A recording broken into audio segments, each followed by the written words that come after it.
You're the sound person. Can I scream in the background? No. Can I just sound like a screaming person?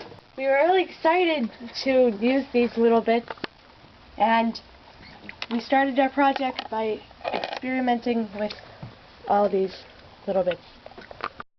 Next, we made storyboards, and this was to plan out our film. So this is the TIE Fighter. It's made out of a Gatorade bottle, a Christmas light spool, and paint. Using the little bits will make it go up and down. I made 2 cubies.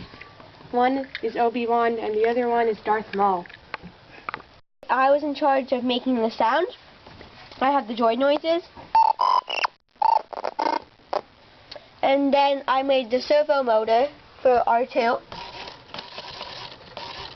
And I also have made the speakers not here right now, the blaster noises for the TIE Fighter over there.